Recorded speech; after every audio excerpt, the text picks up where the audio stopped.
Bienvenidas y bienvenidos. Hoy vamos a sumergirnos en unas historias muy antiguas, pero que siguen resonando mucho, las del Génesis. Así es. No vamos a hacer un análisis religioso así súper profundo, sino que la idea es explorar estos relatos como lo que son, narraciones fascinantes, ¿no?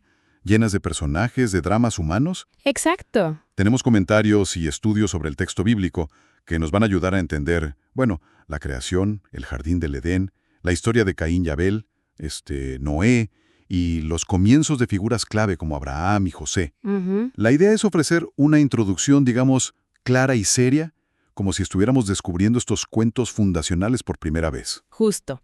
Y fíjate que estas narraciones, aunque son antiquísimas, toman prestados elementos de mitos y leyendas de su época, pero los transforman para hablar de temas universales. ¿Como cuáles, por ejemplo? Cómo nos relacionamos con lo divino y, bueno, cómo se forma una identidad colectiva.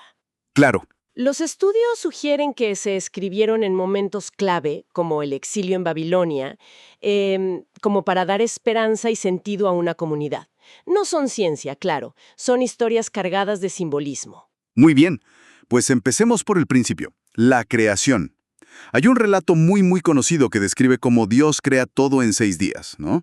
Separa la luz, forma la tierra, los mares, las plantas, los astros, animales, y al final al ser humano, hombre y mujer, a su imagen. Ujú. Y declara que todo es bueno. ¿Qué nos dicen los análisis sobre el propósito de esta visión tan ordenada? Mira, los estudiosos apuntan a que este texto, que probablemente viene de autores con una visión, digamos, sacerdotal y escrito durante o después del exilio en Babilonia, no buscaba explicar científicamente el origen del universo. ¿No era su intención? No, para nada. Más bien era una poderosa afirmación de fe en un Dios bueno y ordenado, en contraste directo con los mitos babilónicos que estaban llenos de dioses caóticos y en guerra. Ah, mira qué interesante. Y un punto clave es que establece la dignidad humana como administradora de la creación y el descanso del séptimo día, el Sabbat, como algo sagrado, casi un acto de resistencia cultural frente a sus opresores, ¿sabes? Afirmaba, nuestro Dios trae orden y descanso, no caos. Entendido. Pero luego, hay otra versión de la creación, ¿verdad? Donde Agán es formado del barro, Dios de sopla vida, está el famoso jardín con árboles prohibidos. Ujú. El árbol de la ciencia del bien y del mal. Ujú. Y Eva es creada a partir de Adán. Y de ahí viene la historia de la serpiente, el fruto prohibido y la expulsión. ¿Cómo se entiende esta historia más allá de lo literal? Sí, esa es otra tradición, quizá un poco más antigua, que también parece adaptar un mito mesopotámico. La clave aquí, según varias interpretaciones, no está tanto en el fruto prohibido como, digamos, símbolo sexual. Que a veces se piensa eso. Exacto, a veces se va por ahí, pero parece ir más por el deseo humano de ser como dioses, o sea, de decidir por sí mismos qué está bien y qué está mal, ignorando la guía divina. Ah, ok. El problema entonces no es un error de Dios, sino la elección humana de seguir el egoísmo, esa tendencia muy terrenal, podríamos llamarla adamacidad de Adama, que es tierra, que nos aleja del espíritu que Dios nos dio. ¿Y las consecuencias? Pues sí, las consecuencias, el dolor, el trabajo difícil, la muerte se ven como realidades duras de la vida, que la historia explica como resultado de esa ruptura con el plan original. Es fascinante cómo el Génesis a veces presenta distintas perspectivas, como si diferentes voces antiguas se hubieran tejido juntas en el texto. Sí, es verdad. Y esta decisión inicial de querer ser la propia medida, pues parece marcar un patrón, ¿no? Lo vemos enseguida con Caín y Abel. Celos entre hermanos, una ofrenda que Dios prefiere sobre otra y el primer asesinato. Sí. ¿Qué hay detrás de esta tragedia familiar? Bueno, más allá de quizá reflejar tensiones antiguas entre pueblos agricultores y pastores, como se ve en otros mitos de la región, la historia va más profundo. ¿En qué sentido? Explora cómo la envidia y el no saber manejar la frustración pues llevan a la violencia más terrible, matar al propio hermano. Algunas lecturas lo ven como el símbolo del origen del mal social, vamos a decir. El mal social. Si el egoísmo y la violencia ya no solo individuales, sino que empiezan a estructurar las relaciones humanas, generando ciclos de opresión y dolor. Es muy fuerte. Vaya que sí. Y el panorama se oscurece aún más y llegamos a Noé y el diluvio. La maldad se generaliza, Dios decide como que empezar de nuevo. Sí, un reinicio. Elige a Noé, un hombre justo, para construir un arca y salvar a su familia y a los animales.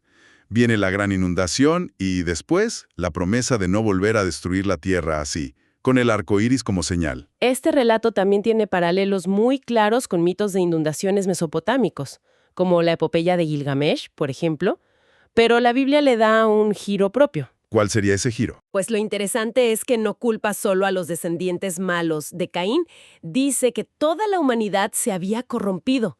Es una visión bastante crítica sobre nuestra tendencia, pues generalizada al egoísmo. Una autocrítica fuerte. Exacto. Y el pacto con Noé después del diluvio es significativo porque es universal, para toda la humanidad. Muestra una preocupación divina que va más allá de un solo pueblo, aunque luego, claro, la historia se enfoque en pactos más específicos con Israel. Y con eso entramos en la era de los patriarcas, ¿no? Empezando por Abraham, Dios lo llama a dejar su tierra, le promete hacerlo padre de una gran nación, establece pactos con él, y viene esa prueba durísima de sacrificar a su hijo Isaac. Es visto como el punto de partida de la historia ya concreta del pueblo de Israel. Su llamado simboliza esa irrupción de lo divino que pide una respuesta de fe, de confianza, de salir de lo conocido hacia lo desconocido. Un salto de fe, literalmente. Literalmente.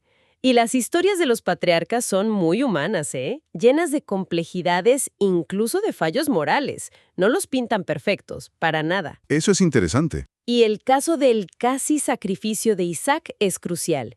Muchas interpretaciones modernas lo leen no como Dios pidiendo sacrificios humanos, algo que sí era común en culturas vecinas, sino precisamente como el momento en que se revela un Dios que rechaza esa práctica, un Dios de vida.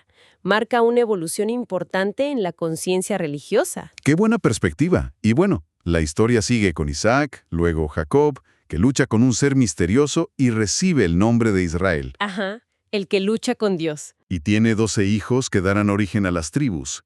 Y todo culmina en la larga y detallada historia de José.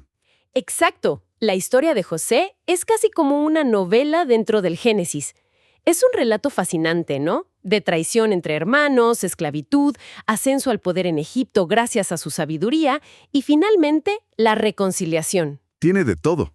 Sí, muestra cómo, a pesar de las malas acciones humanas, la venta de José por sus hermanos, las falsas acusaciones, la providencia divina puede seguir actuando usando incluso esas circunstancias adversas para cumplir un plan mayor, salvar a la familia de Jacob, o sea, Israel, del hambre. Y prepara el terreno para lo que sigue. Justo. La migración a Egipto al final del Génesis prepara todo para el siguiente gran acto, la historia del Éxodo. Ha sido un recorrido, bastante rápido por estos relatos fundacionales del Génesis, desde los orígenes hasta la familia de Israel ya en Egipto. Son historias densas, llenas de humanidad y de una búsqueda profunda de significado. Sin duda, y aunque las hemos contado así como historias, casi como cuentos, los estudios nos recuerdan que son textos que intentan responder preguntas esenciales, ¿no? ¿De dónde venimos? ¿Por qué existe el mal? ¿Qué significa tener fe? ¿Cómo actúa lo divino en el mundo? Siguen generando reflexión. Y quizás una buena pregunta para seguir pensando es esta. De todos estos personajes e historias tan antiguas, la creación, Adán y Eva, Caín, Noé, Abraham, José, ¿cuál resuena más hoy en día? ¿Por qué creen que estas narrativas conservan esa fuerza después de tantísimos siglos? Una pregunta para llevarnos. Hasta la próxima.